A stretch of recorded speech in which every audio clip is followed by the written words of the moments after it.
నాకు జన్మనిచ్చిన కన్న తల్లిదండ్రులకు, నా కుటుంబ సభ్యులు, బిడ్డలకు నా ఆత్మ ప్రణామములు. నాకు చదువు నేర్పిన గురువులకు ధన్యవాదములు, ప్రణామములు, కృతజ్ఞతలు. అలాగే బ్రహ్మర్షి పితామహ సుభాష్ పత్రిజీ గురువు గారికి శతకోటి ధన్యవాదాలు. ఆ పరమశివునికి, అర్ధనారీశ్వర తత్వంలో ఉన్న ఆ గురువులకి, భావన అవతార్ బాబాజీ గారికి శతకోటి ధన్యవాదములు, ప్రణామములు, కృతజ్ఞతలు. నాకు ఈ ధ్యానంలోకి రాకముందు నా ఫ్రెండ్ అయిన విజయలక్ష్మి గారికి ధన్యవాదాలు. ఆమె ఎన్నో సంవత్సరాలు నాకు చెప్పి విసిగెత్తిపోయి ఆఖరికి మా ఇంటి దగ్గర ధ్యానం పెడుతూ ఒక్కసారి వచ్చి వెళ్ళానని చెప్పేసి నన్ను ప్రోద్బలం చేశారు. అప్పుడు ఒకరింట్లో 11 రోజులు ధ్యానం పెట్టించారు. ఆ ధ్యానంలో నేను పార్టిసిపేట్ చేశాను. అప్పటి నుంచి నేను కంటిన్యూ చేస్తున్నాను. 2016 జనవరిలో వచ్చాను నేను. అప్పటి నుంచి నేను ధ్యానంలో ఉన్నాను. నాకు అనుభవాలంటే అప్పట్లో ఏమీ ఉండేవి కాదండి. శరీరం మడికి ఎనర్జీతోటి ఊగిపోతూ ఉండేది.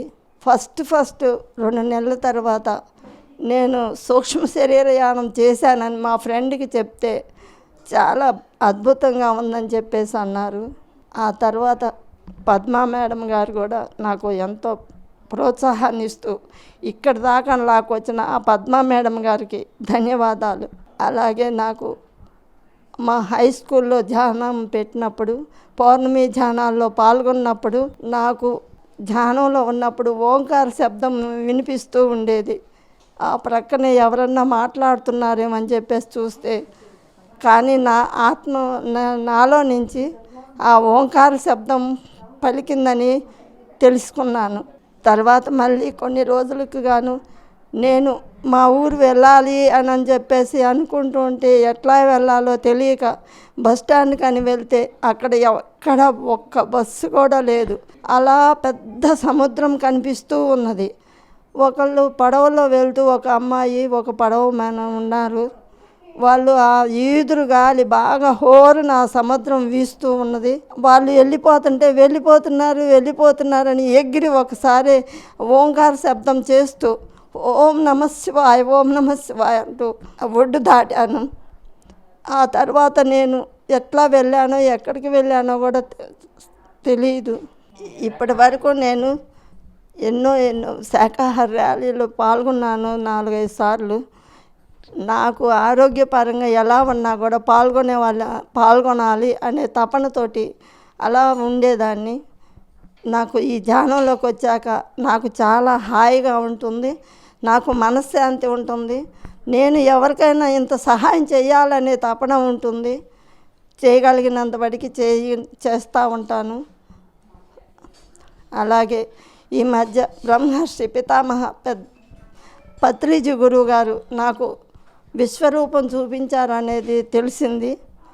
ఆయన కొంచెం తగ్గుతూ బాసం పట్ల వేసుకొని కూర్చున్నారు. అలాగే అవతార్ బాబాజీ గారు కూడా కనిపించారు నాకు. ఎంతో సహాయ సహకారాలు అందిస్తున్న బ్రహ్మర్షి పితామహ పత్రిజీ గురువు గారికి, అవతార్ బాబాజీ గారికి శతకోటి ధన్యవాదాలు. అలాగే అర్ధనారీశ్వర తత్వంలో ఉన్న ఆ పరమశివునికి, శక్తి స్వరూపిణి అయిన ఆ పార్వతీమాతకు, జ్ఞానాన్ని అందించే ఆ సరస్వతీమాతకు, లక్ష్మీదేవి సేవ అని చెప్తున్నాయి. నా మనసులో నిండిపోతున్నాయి. అలా నేను ఆ భాగ్యాన్ని అందుకోవాలని అనుకుంటున్నాను. ఆ దారిని నడిపించాలని గురువుల్ని వేడుకుంటున్నాను.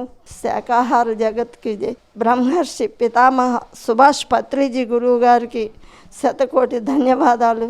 అలాగే పద్మావతి మేడం గారికి కూడా నేను ఎంతో కృతజ్ఞతలు తెలియజేసుకుంటున్నాను. అలాగే మా ఫ్రెండ్ అయిన విజయలక్ష్మి మేడంకి కూడా నేను ధన్యవాదాలు తెలియజేసుకుంటున్నాను సార్. ఇప్పుడు ఎంతోమంది ఈ లాక్డౌన్లో ఎంతోమంది మాస్టర్లు ఎన్నో చెప్తున్నారు, అన్నీ వింటున్నాను. అవన్నీ కూడా మాకు మామూలు ధ్యానాల్లో అయితే అందేవి కాదేమో అనుకుంటున్నాను.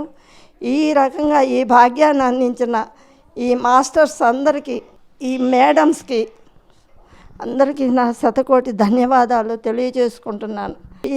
పిఎంసి ఛానల్ వారికి, అక్కడున్న గ్రూప్ మాస్టర్స్కి నా శతకోటి ధన్యవాదాలండి.